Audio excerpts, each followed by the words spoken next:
Agosto de 1945, o Ei do Pacífico pairava o denso, pesado não apenas com a umidade do verão, mas com o cheiro de fogo e o peso de 6 anos de uma guerra que consumiu o mundo. No coração do Japão, um silêncio tenso cobria as cidades. As sirenes, antes um grito agudo de pavor, agora eram apenas um eco na memória coletiva. As ruas de Tóquio, marcadas por cicatrizes de incêndios, aguardavam um destino desconhecido. O sonho imperial, o Hakuichu, de unir os 8 cantos do mundo sob o mesmo teto, estava se desfazendo em fumaça. Em seu palácio subterrâneo, o imperador Hirohito sentava-se, não como um deus vivo, mas como um homem diante do abismo. O som que chegava até ele não era o rugido das vitórias em Pearl Harbor ou em Singapura, mas o murmúrio aterrorizante de uma aniquilação total. A primeira bomba, um sol artificial sobre Hiroshima, havia vaporizado 70.000 almas em um piscar de olhos. A segunda, sobre Nagasaki, confirmou que aquilo não era um evento isolado,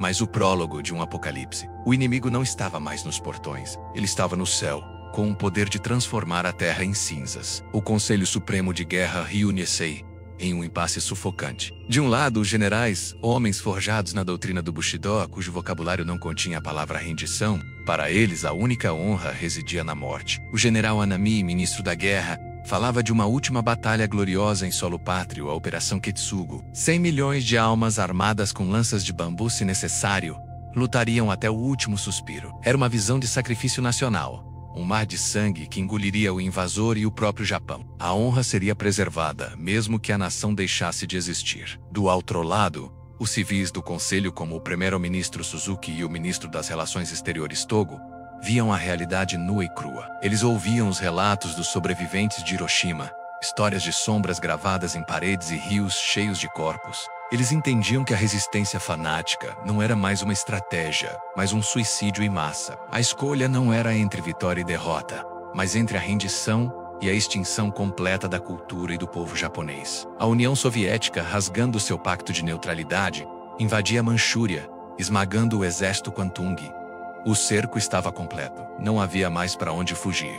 No centro desse impasse estava Hirohito. A tradição o mantinha acima da política. Uma figura divina e silenciosa. Mas o silêncio não era mais uma opção. Quebrar séculos de protocolo era um ato impensável, mas continuar o massacre era uma profanação ainda maior de seu dever. Ele ouviu os argumentos, o fervor dos militares e o desespero dos civis. Ele sentiu o peso de 20 milhões de mortos na Ásia e de 3 milhões de seus próprios súditos. A decisão sagrada, o Seidan, precisava ser tomada. Em 14 de agosto, a voz do imperador finalmente rompeu o silêncio do bunker. Com uma calma que contrastava com o caos do mundo exterior, ele falou. Ele não usou a palavra rendição, um termo humilhante demais para ser proferido. Em vez disso, ele falou sobre aceitar o inaceitável, sobre suportar o insuportável. Ele falou em aceitar os termos da Declaração de Potsdam para abrir um caminho de grande paz para todas as gerações vindouras. As lágrimas corriam pelos rostos dos ministros.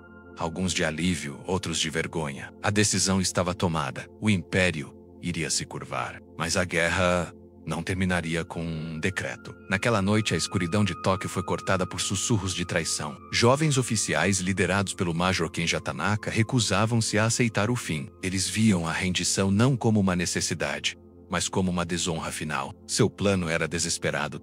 Invadir o Palácio Imperial. Encontrar a gravação da transmissão do imperador antes que ela fosse ao ar e destruir a voz da traição. Eles mataram o chefe da Guarda Imperial e vasculharam os corredores escuros, em uma busca frenética pela fita que continha as palavras que salvariam o Japão ao custo de sua honra. Enquanto os rebeldes procuravam, a gravação, escondida em uma pequena cesta de lavanderia por um camareiro leal, permanecia segura. A tentativa de golpe fracassou ao amanhecer, com a recusa do exército do Distrito Leste em se juntar à rebelião. A Tanaka, vendo seu sonho de resistência se desfazer, vagou pelas ruas de Tóquio e, em frente ao palácio, tirou a própria vida. O general Anami também cometeu sepulcro em sua residência, deixando um poema pedindo perdão ao imperador por seu fracasso. O velho Japão morria em uma última trágica demonstração de lealdade e dor. Ao meio-dia de 15 de agosto, um som estranho encheu o Japão.